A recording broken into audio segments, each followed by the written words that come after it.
हमारी मूवी की शुरुआत में हमें हजारों करोड़ों साल पहले दिखाया जाता। इस दुनिया से भी पहले सिलेक्शन नाम की एक रेस थी और उनका एक प्रैंक सेलेशियल भी था, जिसके चलते उसने सबसे पहले सूरज बनाया, फिर यूनिवर्स को बनाया। उस प्रैंक सेलेशियल का नाम एरिशम। इसी तरह हमारी दुनिया ग्रो करती चली गई, मगर एक दिन स्पेस की गहराइयों से ऐसे डिवियंस निकल के आए जो अपना पेट भरने के लिए इंसानों और जानवरों को खाया करते थे। इससे निपटने के लिए सिलेक्शन ने ओलंपिया प्लेनेट से कुछ इटर्नल्स भेजे, जो कि उनके लीडर का नाम एजैक होता है। जैक के गले में एक ऑर्ब होता है जो कि ऑर्ब एक कम्युनिकेशन डिवाइस है सेलेस्टियल और इटर्नल्स के बीच। इसी तरह दूसरी सीन में हमें अपनी दुनिया के बारे में दिखाया जाता। जो हमें वक्त दिखाया जा रहा है वो 7000 साल पुराना है। यहाँ पे कुछ डिवियंस इंसानों को शिकार कर रहे होते हैं। इसी में वहाँ पे पहुंचते हैं इटर्नल्स, मतलब कि इटर्नल्स ने अपना सबसे पहला कदम दुनिया में आज के 7000 साल पहले रखा। इस वक्त यहाँ पे टोटल 10 इटर्नल्स होते हैं। इकरस जो कि काफी स्ट्रॉन्ग है, आंखों से लेजर भी मार सकता है। इसके बाद द एंसर्सी स्प्राइट जो कि अपना रूप बदल सकता है, कुछ रियलिटी में चेंजेस भी ला सकते हैं। थीना the God of war, Ajax के पास हीलिंग एबिलिटी होती है। मकरी जो कि काफी तेज भागती है। ट्रूक जो कि माइंड कंट्रोल कर सकता है। गिलगमेश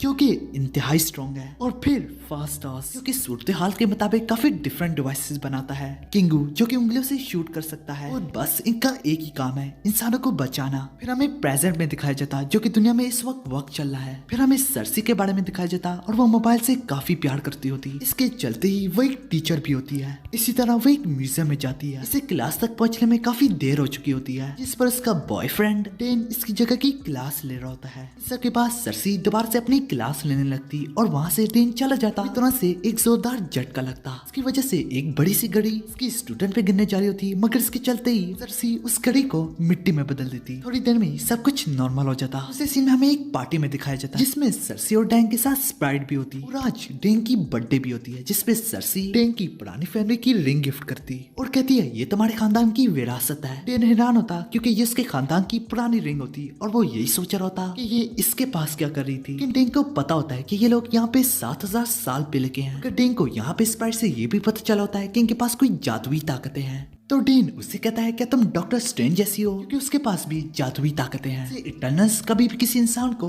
किसी भी पुरानी बातों के बारे में नहीं बताते। स्प्राइट ने डेंग को सब कुछ बता दिया होता है। डेंग को पता चल गया होता है सरसी का पहले भी किसी इटर्नल के साथ चक्कर था जिसका नाम एकरस था। पार्टी खत्म होने के बाद वो लोग घर जा रहे होते हैं, लेकिन तभी एक डीमन उन पे हमला कर देता है। यहाँ पे ये डीमन इंसानों के बजाय सिर्फ इंटरनल्स पे हमला कर रहा है। इसके लिए स्पाइट ने काफी ज्यादा अपने क्लोन्स बनाए होते हैं, मगर डीमन को पता चल जाता ये दोनों तो बिल्कुल से हारने ही वाले होते। लेकिन वक्त पे ही वहाँ पे एक्रेस पहुंच जाता। एक्रेस उस पे अपनी लेजरों से वार करता। वो कुछ हद तक तो डैमेज लेता है, लेकिन वो दोबारा हील हो जाता। इतना कुछ देखने के बाद एक्रेस भी सोच पे पड़ जाता कि ये अपने जिस्म को कैसे हील कर पा रहा है। इससे पहले एक्रेस उस पे और वार करता, वो पानी में कूद जाता, वहाँ से खिसक लेता। इन सब के बाद वहाँ पे पुलिस भी पहुंच जाती। पुलिस से अपनी आइडेंटिटी को सेफ रखने के लिए स्प्राइट एक इल्यूजन क्रिएट करता। इतना कुछ देखने के बाद डेन सरसी से पूछने लगता तुम हो कौन। इसके जवाब में सरसी कहती है आज से 7000 साल पहले हम डोमा नाम की स्पेसशिप से इस दुनिया में आए, तुम इंसानों को डेवियन से बचाने के लिए, क्योंकि ये तुम लोगों को खाया करते थे। हमें 500 साल पहले लगा हमने सारे डेवियन को मिटा दिया, मगर पता नहीं अब ये कहां से आ गया। साथ ही साथ डेन उसे एक्रेस और इसके रिश्ते के बारे में पूछता। सरसी उसे बताती है वो तो सिर्फ 5000 साल तक चला, क्योंकि डेन जैसे इंसान के लिए काफी ज्यादा है। डेन उसे पूछता है जब थैनोस यहाँ पे आया था तो तब तुम लोग कहाँ पे थे। सरसी उसे साफ बता देती बॉस ने हमें इंसानों के कामों से दखल अंदाजी करने से मना इसकी वजह यही है अगर वो लोग दखल अंदाजी करते तो इंसान इतने अच्छे से तरक्की ना कर पाते। तुम लोगों को सिर्फ डिवियंस से बचा सकते हैं। लेकिन डेन दोबारा से कहता तुम लोगों ने इन डिवियंस को खत्म ही कर दिया तो तुम लोग वापस क्यों नहीं गए। इस बार भी सरसरी पहले की तरह यही बोलती क्योंकि हमारे बॉस ने अभी तक हमें इजाजत नहीं दी थी। दूसरी सीन में हमें सरसी के घर में दिखाया जाता है जहाँ पे इकरस और स्प्राइट भी आई होती, जिसमें सरसी इकरस से कहती है जब भी तुमने इस पे अपनी लेजर से वार किया उसके तुरंत ही उसने अपनी बॉडी को हील कर लिया था। आज तक कभी भी किसी डिवियन ने ऐसा नहीं किया।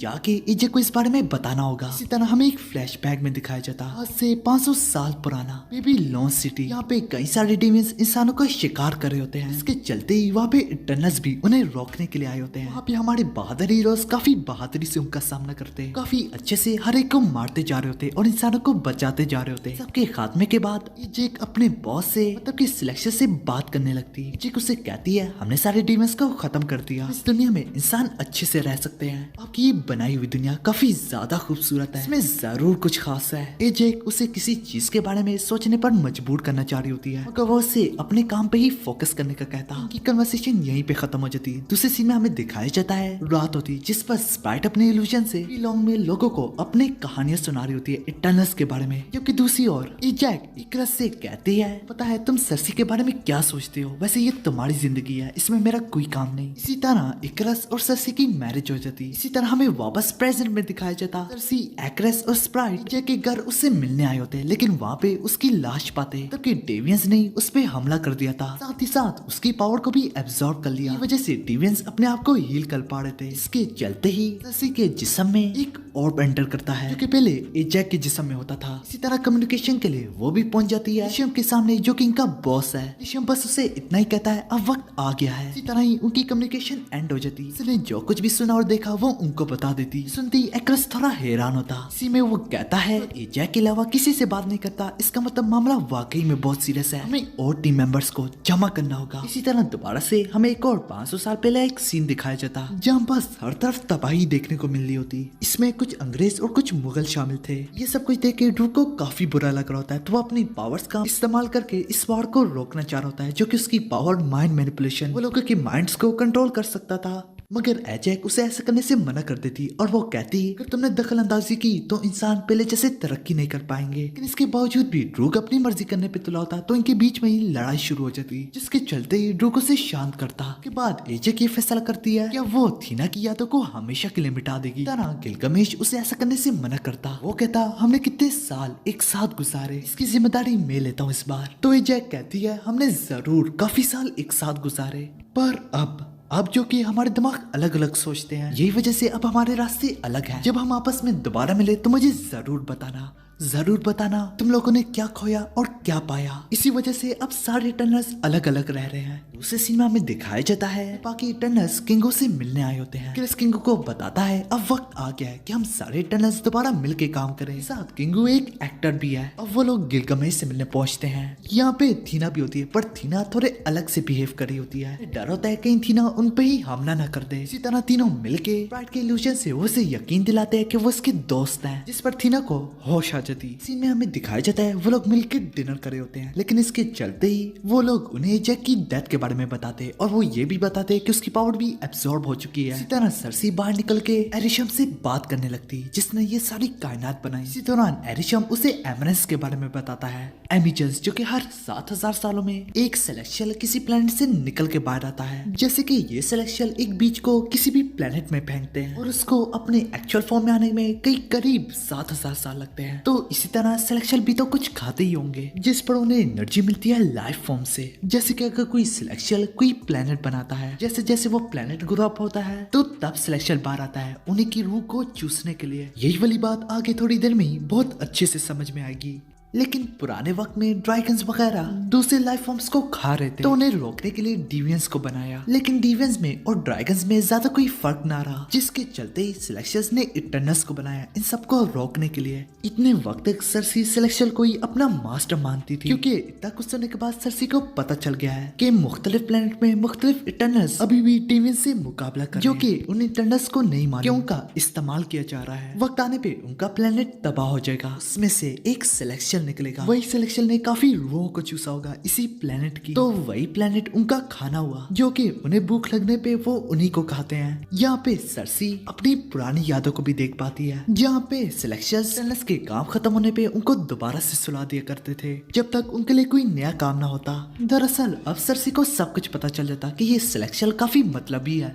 उन्होंने इटर्नल्स को अपने फायदे के लिए इस्तेमाल किया, इंसानों को बचाने के लिए, ताकि उन्हीं इंसानों की रूहों को चूस सके, जो कि वो 7000 साल तक इंसानों का इंतजार करते हैं कि वो सही तरीके से फैल जाए। सिर्फ अपनी एक क्रिएशन के लिए पूरे प्लेनेट का इस्तेमाल किया जाता, और यही सब कुछ एमरजेंस है। सरसी एमरजेंस के बारे में अपनी टीम को बताती है। फिर वो लोग फैसला करते हैं कि उन्हें ड्रूक की एबिलिटी का इस्तेमाल करके उन्हीं सेलेस्टियल का माइंड मैनिपुलेट कर ले, जैसे वो अमेज़न जाते हैं ड्रूक से मिलने के लिए। इसी तरह वो लोग ड्रूक से मिलते और ड्रूक को सारा प्लान समझाते, तो ड्रूक उन्हें कहता है ये मेरी बस की बात नहीं है, क्योंकि उन्होंने ही हमें बनाया है, हम उनकी क्रिएशन है। जिसके चलते ही वो लोग मदद के लिए फास्ट हाउस के पास जाते हैं। फास्ट हाउस अपनी क्रिएशन की मदद से एक यूनिमाइंड ब्रेसलेट बनाता है, और वो कहता है अगर सिलेक्शन खुद की डिसेबिलिटी को अपनी एबिलिटी में बना देता है क्योंकि हम भी अपनी सभी पावर्स को एक कर सकते हैं। लेकिन थोड़ी देर में ही वहाँ पे कुछ डिवियंस आ जाते, वो हर तरफ तबाही मचा रहे होते और इसी तबाही में गिलगमेश मारा जाता क्योंकि डिवियंस की हीलिंग एबिलिटी की वजह से, और डिवियंस उसकी एबिलिटी को भी एब्सॉर्ब कर लेते।